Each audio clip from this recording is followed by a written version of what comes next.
네, 우리 민족의 큰 명절 중에 하나인 추석 연휴가 이제 시작이 됐는데요. 물론 원래 추석 연휴는 내일부터 원래는 시작이죠. 그런데 많은 사람들이 오늘도 그 연휴의 하루로 여기고 있습니다. 그런 연휴에도 우리 하나님을 예배하는 것을 힘쓰는 신앙인으로서의 명절을 보내는 우리가 되기를 바라고, 그런 우리 예배를 기뻐 받으시고 이 시간 말씀을 통해 우리의 신앙의 성장을 이루게 하시기를 간절히 바랍니다. 이제 본격적인 가을이 온 것 같아요. 물론 날씨가 조금 덥기도 하고, 물론 일교차가 좀 크기도 한데요. 이제 가을이 온 것 같은데, 가을이 오면 사람들이 주로 하는 것이 무엇인지 아시죠? 단풍놀이를 합니다. 그죠? 산에 있는 나무들이 이제 갈색빛, 붉은빛 이렇게 띠면서 산을 아름답게 물들이는 것들을 보려고 산을 많이 찾아갑니다. 아직 그 시즌은, 본격적인 시즌은 오지 않은 것 같지만요. 여러분들 중에서 산을 오르는 것을 좋아하는 분 계신가요? 등산 좋아하시는 분 계세요? 네, 저는 별로 좋아하지 않습니다. 김포 지역이 근데 평야로 유명하잖아요. 그래서 보면은 이렇게 높은 산이 그렇게 보이지 않는 것 같습니다. 그래서 김포의 산들이 얼마나 높을까 한번 찾아봤어요. 한반도에서 가장 높은 산이 어디죠?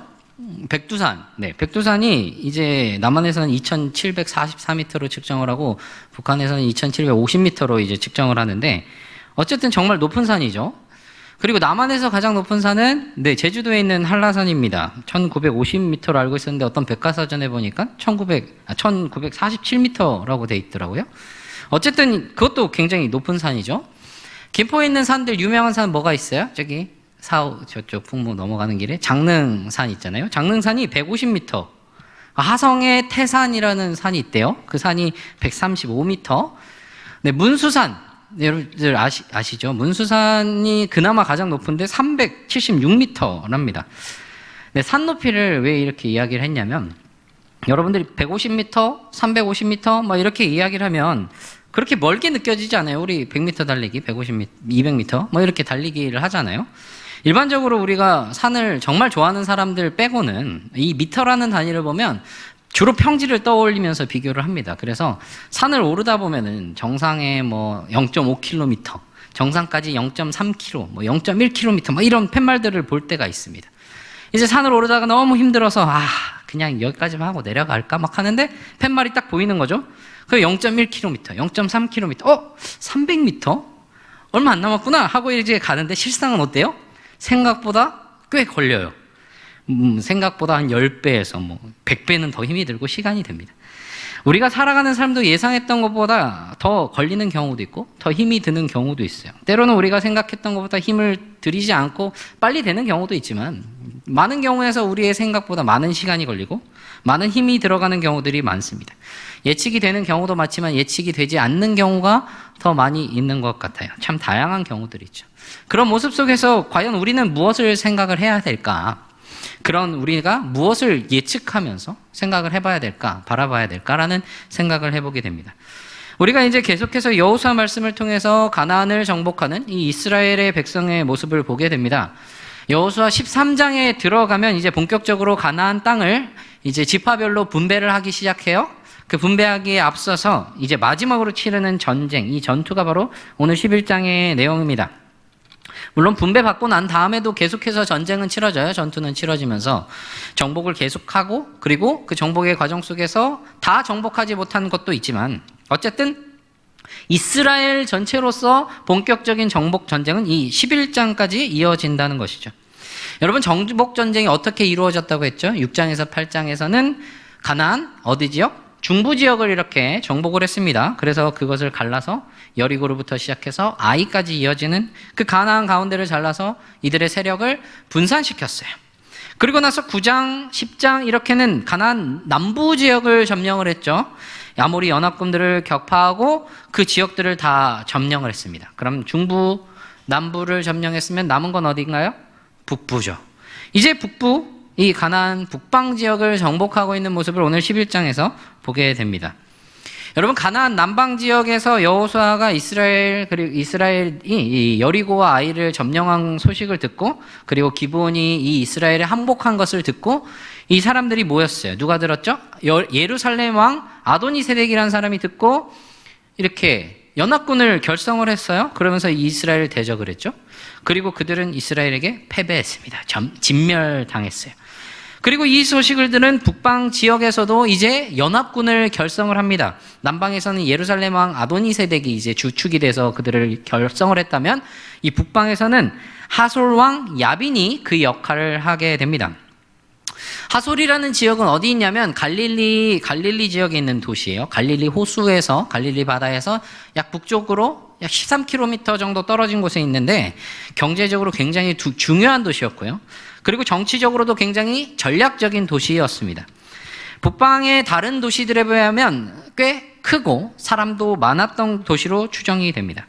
그러니까 아무래도 큰 도시고, 북방에서 많은 사람들이 있는 도시고, 그러니까 상당히 큰 영향력을 행사하는 도시였겠죠. 그 왕이었으니까 많은 사람들을 모을 수 있었을 거예요. 그래서 그가 이스라엘에 대적하기 위해서 마돈 왕 요밥, 시므론 왕 악사박, 그리고 여러 지역의 왕들과 족속들에게 사람을 보냅니다. 그게 1절부터 3절까지의 내용인데, 여기서부터 보면 북쪽, 서쪽, 동쪽, 그 산지와 바다와 가나안, 이 북부의 많은 지역들로 사람을 보내서 그들이 힘을 합하자는 그런 모습을 기록을 하고 있어요. 모든 지역, 모든 족속들이 이렇게 기록이 되는데, 가나안, 아모리, 헷, 브리스, 여부스, 히윗 사람까지 정말 가나안에 있는 모든 족속들이 이제 모이고 있는 모습을 보게 돼요. 상당히 많은 사람들이 모이게 된 것이죠. 4절에 보면 그 모습을 묘사하는데, 각 왕들이 각자 거느린 군대를 이렇게 모두 거느리고 왔다고 합니다. 근데 그 수요가 어느 정도가 됐냐면 해변에 수많은 모래 같다라고 이야기를 해요. 여러분들 모래 셀 수 있나요? 못 세죠. 엄청 많다는 이야기예요. 셀 수 없이 많은 그 모래와 같은 사람들이 전쟁에 임하기 위해 나왔습니다. 거기에 말과 병거들도 셀 수 없이 많았습니다. 전면전을 하려고 지금 나온 것이죠. 이제 중앙이 잘렸고 남부가 점령당한 마당에 남은 것은 북부밖에 없어요. 이제 이런 총역전을 다 해야 된다는 것이죠. 왜냐하면 이 북방까지 점령을 당하면 정말 끝이기 때문이라는 거예요. 그래서 이제 이 이스라엘을 끝이라는 생각으로 대항을 하려고 하는데, 그렇게 북방의 모든 왕들과 군대들이 나와서 이렇게 이곳에 진쳐서 메론 물가라는 곳에서 진을 칩니다. 메론 물가. 이곳은 이제 하솔 지역에서 서쪽 지역에 있는 곳인데, 여기가 이제 북쪽에서 헬몬산 그쪽에서부터 아래로 쭉 내려오고, 남쪽에서는 저 바다 근처에서 돌, 악삽, 시므론 쭉 올라오고요. 북부 지역의 사방에서 이 메론으로, 이 물가로 사람들이 쭉 모입니다. 모래와 같이 많은 군대, 많은 말과 병거들, 셀 수 없는 그 모습들 상상해 보세요. 얼마나 많은 사람들, 얼마나 많은 말과 병거들이 이렇게 모였을 거예요. 정말 장대한 풍경을 보였을 겁니다. 가나안 북방 지역 그 메롬 전투가 지금 벌어지기 직전의 모습을 보여주고 있어요. 전투를 여러분 앞서서 생각을 해보면 우리가 이미 이 전투는 누가 이긴지 알죠? 누가 이겼어요? 이스라엘이 이깁니다. 여호수아가 이겨요.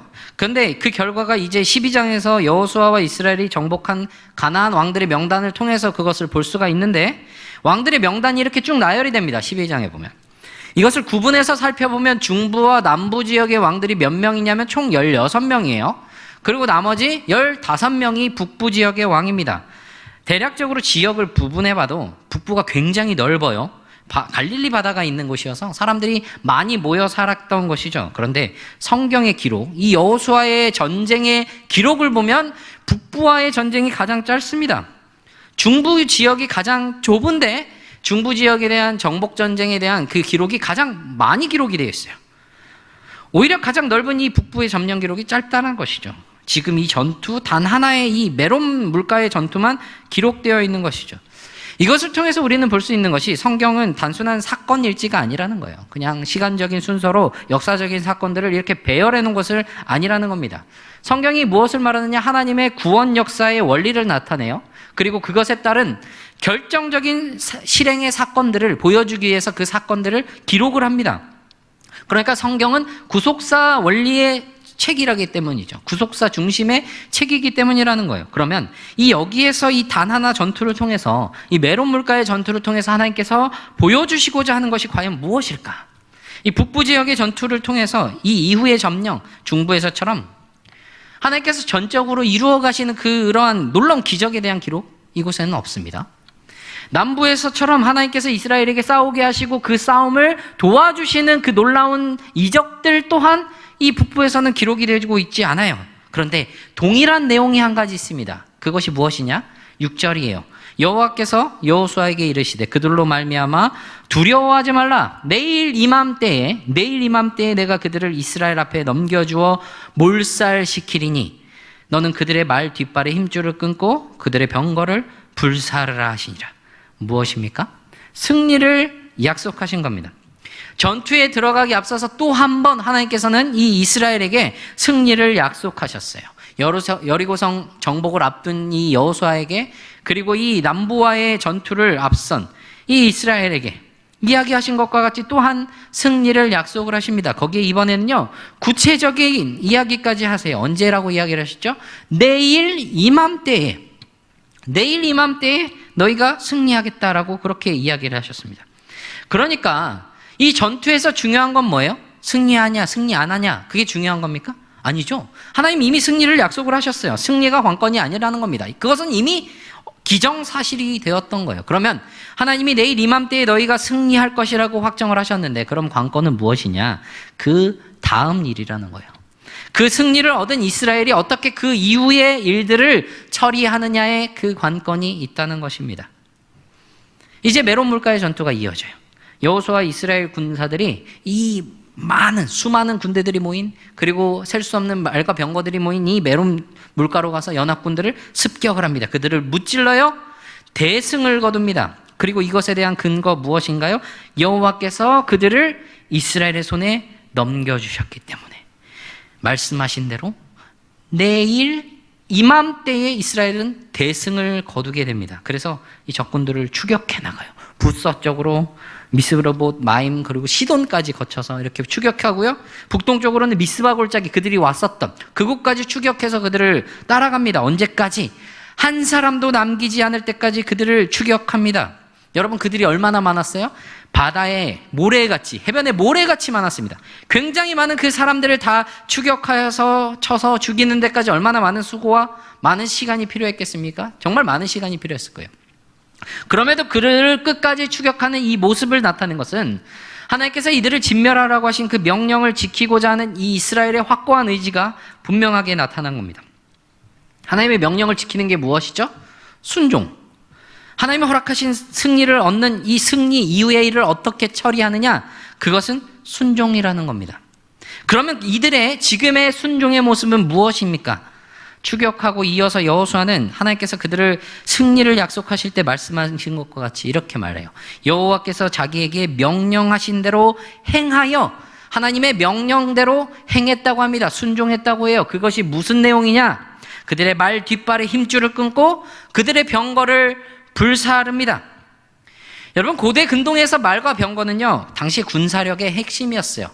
굉장히 강한, 우리가 이 강한 나라다라는 것을 알 수 있는 것은, 그 군사력은 말과 병거를 얼마나 가지고 있느냐에 따라서 그것을 척도로 여긴다는 것이죠. 그러니까 이 말과 병거는 군사적으로 굉장히 중요한 모습을 가지고 있었다는 거예요. 일반적으로 그러니까 전쟁에서 의지하는 게 무엇이냐? 말과 병거, 얼마나 많은 말들을 확보하고 얼마나 많은 병거를 확보하느냐가 그 전쟁의 기준이었다는 것이죠. 그래서 전쟁을 승리를 하면요, 말, 병거 탈취를 합니다. 그리고 자신의 나라의 군사력을 더욱더 강하게 만들기 위해서 그렇게 노력하는 모습을 보여줘요. 그런데 이 전투에서 여호수아는 어떻게 합니까? 말의 뒷발에 힘줄을 끊었어요. 아킬레스건을 끊은 거죠. 아킬레스건을 끊으면요, 이게 끊어지면은 달릴 수가 없습니다. 그냥 푹 주저앉아요. 발목에 힘을 잃습니다. 여러분, 전쟁에 말을 사용하는 목적이 뭐예요? 기동성이죠. 말이 빨라요. 빠른 말을 타고 그 기동성을 확보하는 것인데, 말이 달릴 수 없으면 소용이 있어요, 없어요? 무용지물이 된다는 겁니다. 거기에 병거는 어떻게 해요? 불로 태워버렸어요. 남김없이 소멸시켜버리는 것이죠. 혹여나 만약 이스라엘이 전투에서 이기고 이 말들과 병거들을 탈취하고 싶은 그 마음이 자리 잡기도 전에 이미 먼저 그것을 없애라고 하신 하나님의 명령이 있었습니다. 그리고 그 명령을 순종해서 그것을 없앴어요. 만약 이들이 이 말과 병거를 취하게 된다면 이들이 어떻게 할까요? 이것을 어떻게 해요? 사용하겠죠. 그러면 그 다음 전쟁에서는 말과 병거를 의지하게 될 것이 분명했던 겁니다. 그것을 다 없애버림으로써 사람이 의지하는 그 군사력으로는 하나님 앞에서 아무것도 아닌 것을 보여줍니다. 이 승리가 하나님께서 주신 것임을 말과 병거로 인해서, 칼과 창에 있지 않다는 것을, 하나님께 그 승리가 달려있다는 것을 분명히 알고, 그리고 하나님을 더 의지하기 위해서, 이 다른 것들이 아니라 말과 병거와 칼과 창이 아니라 하나님을 더 의지하기 위한 그 모습을, 다른 것들에 의지하려는 그 유혹들을 없애기 위한 그 위협을 미리 방지하시는 것이죠. 하나님의 그 승리가 있음을, 여호수아는 그러한 순종의 모습으로 그것을 백성들에게 나타내고 있어요. 그리고 이어서 또 하나의 순종의 모습을 보이는 게 무엇이죠? 여호수아가 이스라엘과 함께 하솔을 죽이고요, 하솔을 취하고 그 왕을 죽입니다. 성의 모든 사람들을 진멸하고 그 하솔 성을 불태웠어요. 그리고 다른 성들은 왕과 주민들을 진멸하고 그 노략물들은 이스라엘이 차지하고 성은 태우지 않았습니다. 성경은 이러한 행위를 무엇이라고 말했냐면 여호와의 종 모세가 명령한 것과 같이 하였다라고 12절에서 이야기를 하고 있어요. 그리고 15절에서 다시 한번 이렇게 말하는데요, 여호와께서 그의 종 모세에게 명령하신 것을 모세는 여호수아에게 명령하였고 여호수아는 그대로 행하여 여호와께서 모세에게 명하신 모든 것을 하나도 행하지 아니한 것이 없었더라. 여호수아가 이 가나안 북방에서 행한 것이 무엇이냐? 하나님께서 이미 모세에게 명령하신 것이었고 모세가 여호수아에게 가르쳤던 그것을 여호수아가 행했다는 것을 보여주는 것이죠. 여호수아가 한 것이 무엇이라고 이야기를 하는 거예요? 하나님의 말씀에 순종한 것을 보여주고 있다는 거예요. 여호수아의 의견과 그의 권위에 따라서 이렇게 한 것이 아니라 하나님의 뜻과 하나님의 권위로 그 모든 것들을 행하고 있었던 것이죠. 이러한 모습을 통해서 이들이 또 무엇을 바라볼 수 있느냐? 10절에서 처음에 보면 무엇이라고 이야기하냐면 이 하솔이 아까 어떤 도시라고 했죠? 굉장히 크고 사람이 많은 굉장히 중요한 도시라고 했습니다. 그것을 이야기를 해요. 하솔은 본래 모든 나라의 머리였더니, 이 나라들의 머리였다라고 말하는 무엇이죠? 대표되는, 우두머리가 되는 그런 것들을 이야기를 합니다. 그러니까 다른 도시들, 다른 왕국들 가운데서 가장 강한 나라고 가장 크고 그래서 앞장서 나가는 그런 머리 같은 그런 나라였다고 이야기를 하는 것이죠. 그런 이전의 영광들이 어떻게 됩니까? 이스라엘에서 처참히 패배하고 불태워집니다. 죄만 남아요. 아무리 자랑하고 드러내는 그 강함, 위대함, 영광스러움 하나님께서 치시면 아무것도 남지 않습니다. 허망한 거예요. 여호수아 이스라엘의 순종을 통해서 이룬 승리가 그것을 통해서 보여지는 것은 더욱 빛나는 모습이라는 것이죠. 그 순종을 통해서 보여지는 것. 다 사람을 의지하고 그들의 말과 병거를 의지하고 그들의 강함을 나타내려 하고 그들의 영광스러움을 나타내려 하는 것들 다 허망하게 무너집니다. 하나님이 승리하셔요. 그리고 나서 이제 성경은 여호수아의 이 가나안 정복을 요약을 합니다. 그 요약의 내용이 여호수아가 그 온 땅을 차지하고 점령했다고 이야기를 하면서 지역의 모든 왕들을 잡아 처형했다고 이야기를 합니다. 완악하고 가증한 일들을 행하던 그 땅의 왕들과 주민들, 그 악이 가득 차서 그 땅이 이들을 토해내는, 이 악의 무리들을 토해내는 그 과정에서 이스라엘이 하나님께서 모세에게 명하신 대로 그리고 여호수아에게 말씀하신 대로 그것을 이어받아서 진멸하는 것으로 나타내고 있는 것이죠. 여호수아와 이스라엘에게서는 하나님께 대한 순종이었고요, 하나님께서는 그것을 친히 이루어 가시는 거룩한 전쟁이었습니다. 거의 모든 전투에서 여호수아와 이스라엘은 승리를 거두었어요. 하나님께서 약속하신 대로 말이죠.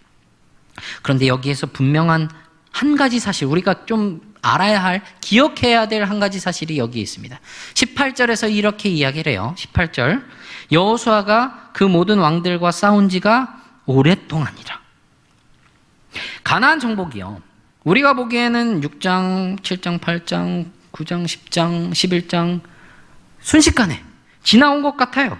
며칠이 걸렸을까? 몇 달이 걸렸을까? 이렇게 생각을 할지도 모릅니다. 그런데 실제로는 꽤 오랫동안, 오랜 세월 동안 이루어진 일이라는 거예요. 많은 날 동안, 여러 날 동안 이루어진 전쟁이었다고 이야기를 하는 것이죠. 추정하기로는 이 시기가 적어도 5년, 길게는 7년 이상까지 보기도 합니다. 그럼에도 이것을 표현하는 말이 여러 날들, 짧게 보이지만 결코 짧은 기간이 아니라는 것이죠. 하나님의 전쟁이었습니다. 하나님이 일하셨어요. 친히 모든 전투를 주관하기도 하셨고요, 하나님만이 이루실 수 있는 그 놀라운 위대한 그 능력으로 통해서 승리를 주시기도 하셨습니다. 여러 가지 방법들로 이 이스라엘 군대를 도우기도 하셨지만 이스라엘로 하여금 직접 하나님의 거룩한 전쟁에 참여하도록 하셨어요. 하나님의 전쟁이고 하나님이 일하셨지만 오랜 시간이 걸렸습니다. 그리고 여기에서 아직 끝난 것이 아니라 아직 정복하지 못하고 남은 것도 있었고 각 지파에게 기업으로 분배되고 난 다음에 그 이후에도 전쟁은 계속 이어집니다. 하나님의 심판을 받게 되는 이 가나안 족속들은요, 끝까지 버텨요. 그리고 이스라엘과 계속해서 싸워나가는 모습을 보여주고 있는 겁니다. 하나님의 전쟁 속에서 무엇이 중요한지를 분명하게 보여주십니다. 하나님께서는요, 승리를 약속하신 것과 같이 반드시 승리를 주십니다. 말을 의지하고 병거를 의지하고 그 대단한 성읍의 영광들을 의지하는 것으로는 완전한 확신을 얻기 어렵지만 하나님을 의지하고 순종하면 온전한 확신을 얻을 수가 있게 되는 겁니다. 그 확신과 승리를 반드시 누릴 수 있게 된다는 것이죠. 그래서 하나님을 더욱 붙들기 위해서, 하나님을 더욱 의지하기 위해서 우리는 우리가 의지하려는 다른 것들을 분명하게 끊어내야 됩니다. 단호하게 말이죠. 그런 우리의 모습의 순종을 하나님께서는 기다리고 계신다는 것이죠. 하나님을 더욱 의지하기 위해서 우리를 둘러싸고 우리가 의지하려는 그 다른 것들을 끊어내게 하도록 하시는 그 순종을 주님은 기다리고 계신다는 거예요. 하나님께 대한 온전한 의지와 순종의 모습을 말입니다. 그런데 여기에 또 하나 생각해 봐야 될 문제, 아까 이야기했던 하나님이 일하시지만 그 일은요, 하루아침에 끝나지 않을 수도 있습니다. 물론 하나님이 원하시면 단 1초 만에, 아니 우리가 눈 깜짝할 사이 그 찰나의 순간에도 모든 것을 하나님은 다 이루실 수 있는 충분한 능력의 하나님입니다. 단숨에 가나안 정복할 수도 있었어요.